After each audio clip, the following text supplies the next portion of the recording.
दोस्तों, दरअसल आप लोग जानते ही होंगे कि कभी कभी हमारे साथ ऐसे हादसे बीत जाते हैं जो हमें साफ साफ दिखाई देता है, परंतु कभी कभी ऐसा भी होता है कि हादसा होने से पहले इंसान की रूह उस चीज को करने के लिए मना कर देती है।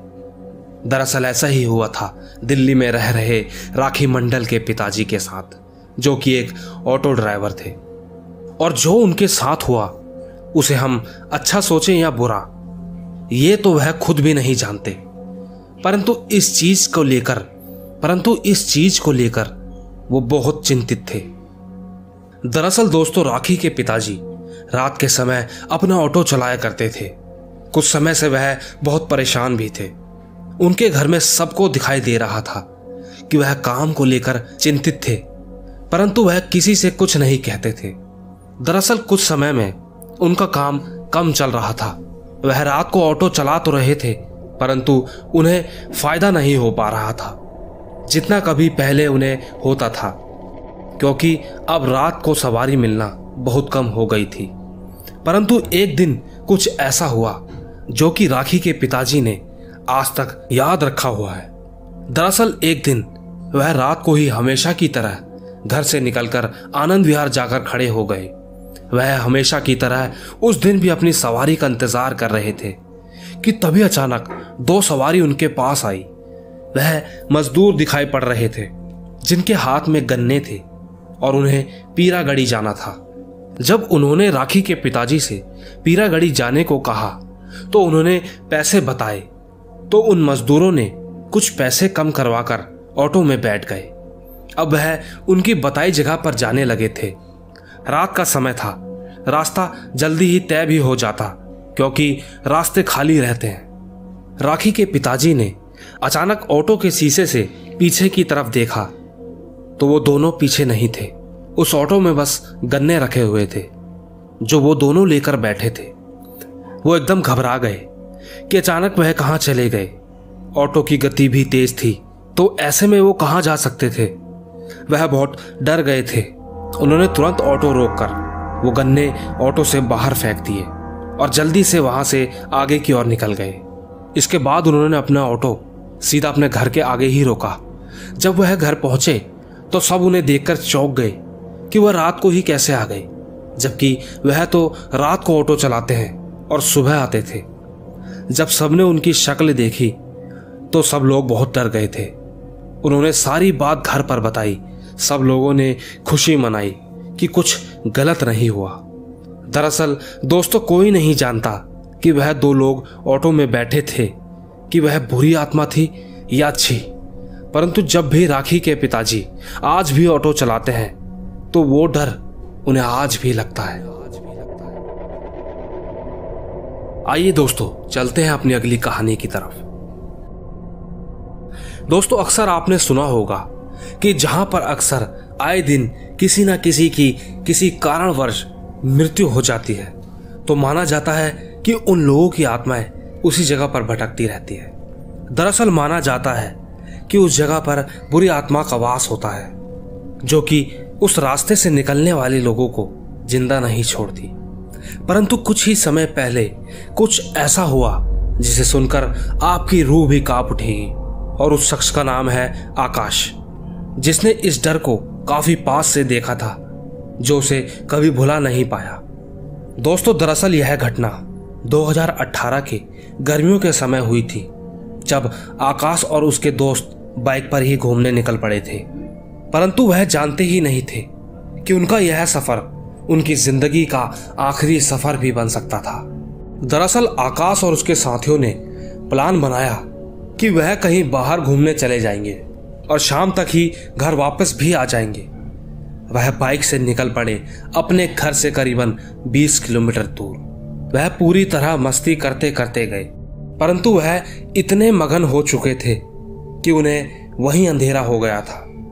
वह जानते थे कि वापस जाते समय जो जंगल बीच में पड़ता था, रात होते ही आए दिन वहां कुछ न कुछ हादसे होते रहते थे। परंतु उन्होंने सोचा कि वह काफी लोग हैं, कुछ नहीं होगा, और वह घर के लिए निकल पड़े। वह आधा रास्ता तय कर चुके थे पर अब आगे क्या होने वाला था किसी को भी इस बात की कोई खबर नहीं थी। कुछ देर बाद वह जंगल के बीचों बीच पहुंच गए। अब सबको थोड़ा डर भी लगने लगा था, परंतु वह इसलिए खुद को महफूज समझ रहे थे क्योंकि वह सब साथ में ही बाइक चला रहे थे। पर अचानक उन्होंने अपनी बाइक रोक दी। उन्होंने देखा कि वहां कोई औरत है जो कि लाल साड़ी में चलती दिखाई दे रही थी। उन्होंने उससे पूछा, कितनी रात को तुम अकेले जंगल में क्या कर रहे हो? परंतु वह औरत कोई जवाब नहीं दे रही थी। इसके बाद सब और ज्यादा डरने लगे थे। काफी अंधेरा हो चुका था, जिसके कारण उस औरत की शक्ल भी नहीं दिखाई दे रही थी। तभी उन्होंने अपनी बाइक की हेडलाइट उसकी तरफ लगाई तो सबके सब चौंक गए। यकीन मानो उस औरत की आंखें ही नहीं थी और वह उन्हीं की तरफ बढ़ रही थी। यह देखकर सब इतना डर गए कि सबने अपनी बाइक स्टार्ट कर बहुत तेजी से वहां से भगाने लगे। वह सब बहुत डर गए थे। किसी प्रकार वह घर सही सलामत पहुंच गए। शायद दोस्तों वह सब साथ में थे इसलिए बच गए, या फिर शायद उनकी किस्मत अच्छी थी, परंतु वह इतना डर गए थे कि कभी वापस उस रास्ते से रात को नहीं निकले। आइए दोस्तों चलते हैं अपनी अगली कहानी की तरफ। दोस्तों आज जो मैं आपको बताने वाला हूं, अक्सर यह चीज आपके साथ भी हुई होगी। दोस्तों कभी कभार ऐसा होता है कि हम कुछ ऐसा देख लेते हैं जो कि हम सबको बताते तो हैं, परंतु कोई हमारी बातों पर यकीन नहीं करता। सबको यही लगता है कि यह नींद में था, या फिर कोई सपना देखा होगा, या फिर हमें डराने की सोच रहा होगा। परंतु सच क्या है वह केवल उसी इंसान को पता होता है जो उस हादसे से गुजरा हो। दरअसल दोस्तों यह कहानी उन 5 दोस्तों की है जो अक्सर जहां भी जाते थे साथ ही जाते थे। उनका नाम अनिल, विकास, अमन, शिवम और अफजल था। वह लखनऊ के रहने वाले थे। दरअसल हाल ही में उनके साथ ऐसा हादसा हुआ जिससे अनिल और अफजल के अंदर एक डर बैठ गया, परंतु और कोई उनकी बात पर यकीन नहीं कर रहा था। दोस्तों ये बात तब की है जब वह एक पार्टी से वापस घर आ रहे थे। पूरे रास्ते में सन्नाटा था और वो 5 दोस्त हंसी मजाक करते हुए वापस घर की ओर आ रहे थे। उस समय गाड़ी शिवम चला रहा था कि अचानक अमन ने बताया कि पीछे पुलिस वाले आ रहे हैं, शायद वह हमारी ही तरफ आ रहे हैं। यह सुनकर वो थोड़ा घबरा गए क्योंकि उनके पास उस समय गाड़ी के पेपर नहीं थे और गाड़ी शिवम चला रहा था। उसके पास ड्राइविंग लाइसेंस भी नहीं था। वो सब के सब डर गए। तभी उन्होंने सोचा कि वह गाड़ी कहीं साइड में लगाकर गाड़ी से उतरकर कहीं छुप जाते हैं ताकि पुलिस वालों को लगे कि गाड़ी कहीं निकल गई है। उन्होंने एक जगह पर अपनी गाड़ी लगा दी और वह एक पार्क के अंदर जाकर छिप गए। अनिल और अफजल दोनों साथ में ही थे और वह पुलिस वाले के जाने का इंतजार करने लगे कि तभी अचानक अनिल को लगा जैसे किसी ने उसके पैरों पर ठोकर मारी हो, पर अनिल ने नजरअंदाज किया। उसे लगा शायद ऐसे ही किसी पत्थर पर उसका पैर पड़ गया होगा, पर थोड़ी देर बाद फिर उसको ऐसा लगा कि जैसे किसी ने उसको ठोकर मारी हो। वह एकदम से घबराकर पीछे देखने लगा और वो जैसे ही पीछे मुड़ा तो वहां कोई नहीं था, परंतु अचानक उसकी नजर एक औरत पर पड़ी। अंधेरा होने के कारण उसका चेहरा तो साफ नहीं दिख रहा था, पर वह डर गया था कि तभी उसने ध्यान से देखने पर देखा कि उसके हाथ में एक बच्चा भी था जो करीबन अभी 2 साल का ही होगा। उसका डर अब और बढ़ गया था। उसने अफजल को बताया कि ये सब देख। अफजल की भी आंखें खुली की खुली रह गई। वह दोनों इतना डर गए थे कि कुछ बोल ही नहीं पा रहे थे कि अचानक उन्होंने देखा कि वह बच्चा और वह औरत दोनों घुटने और हाथ जमीन पर रखकर उनकी तरफ बढ़ने लगे। ये सब देख उन दोनों के पसीने छूटने लगे। वो दोनों जोर से चिल्लाए और वहां से भागने लगे। वह भागते भागते पार्क के बाहर आ गए कि अचानक उनके बाकी दोस्त भी गाड़ी लेकर वहीं पर आ गए। जब उनकी नजर उन दोनों पर पड़ी तो उन्होंने उनसे पूछा कि कहाँ थे तुम दोनों, हम कब से तुम्हें ढूंढ रहे थे। परंतु जब उन्होंने उन दोनों का चेहरा देखा तो वो दोनों बहुत डरे हुए थे। उन्होंने सारी बात अपने दोस्त को बताई, पर सब के सब मिलकर उन दोनों का मजाक बनाने लगे और कहने लगे कि हम नहीं डरेंगे ऐसे। परंतु दोस्तों सच क्या था वह तो बस अनिल और अफजल ही जानते हैं। आइए दोस्तों चलते हैं अपनी अगली कहानी की तरफ। आइए सुनते हैं। दोस्तों मेरा नाम अनिल कुमार है और ये कहानी मेरे दूर के चाचा जी की है। मैं लखनऊ का रहने वाला हूँ। मेरे चाचा जी लखनऊ में ही मेरे पिताजी के साथ सरकारी नौकरी किया करते थे। वे जल निगम विभाग में थे। पिताजी क्लवी थे और चाचा जी स्टोर कीपर थे। जून 14, 2000 में चाचा जी का स्टोर चौक में शिफ्ट हो गया था। सामान शिफ्ट करने में 2 से 4 दिन का समय लगा। इसी बीच चाचा जी की नाइट शिफ्ट में ड्यूटी लगी थी। चाचा जी और राम भवानी नाम का एक चौकीदार, दोनों लोग स्टोर में थे। रात के वक्त एक तरफ राम भवानी जी और दूसरी तरफ चाचा जी थे। दोनों लोग अलग अलग दिशाओं में ड्यूटी कर रहे थे। उस वक्त रात के लगभग 2 बजे के करीब चाचा जी की आंख लग गई और उधर भवानी जी भी सो चुके थे। तभी अचानक कुछ ऐसा हुआ जिससे चाचा जी की नींद उड़ गई। रात में स्टोर के कमरे के पीछे से किसी औरत के रोने की आवाज आ रही थी। आवाज काफी गहरी और डरावनी थी। चाचा जी ने उठकर देखा और चुपचाप कांपते कदमों से आवाज की तरफ बढ़े। धीरे धीरे उसने रोना छोड़ उसके हंसने की आवाज तेज होती जा रही थी और ऐसा लगने लगा जैसे वो औरत कुछ बड़बड़ा रही हो। बहरहाल चाचा जी भूत पर विश्वास नहीं करते थे, लेकिन उस दिन चाचा जी को खौफ का पहला एहसास हुआ था। चाचा जी जब रूम की तरफ पहुंचे तब वहां कोई भी नहीं था, लेकिन आवाज लगातार आ रही थी। चाचा जी ने हिम्मत बांधकर कहा, कौन है वहां? लेकिन सामने से कोई जवाब नहीं आया। चाचा जी डर गए थे। उन्होंने राम भवानी को आवाज लगाई, लेकिन वहां तक आवाज जाना मुश्किल था। तो चाचा जी ने सोचा भवानी को जाके खुद ही जगाना होगा, क्योंकि चाचा जी डर गए थे। बस फिर चाचा जी वहां 1 मिनट भी नहीं रुके और भवानी जी की ओर चल दिए। लेकिन बीच में ही चाचा जी ने जो देखा उससे उनके हाथ पर ठंडे पड़ गए। उन्होंने देखा कि एक औरत बीच में बैठी है, उलझे हुए बाल, बड़ी बड़ी आंखें और भयानक शक्ल।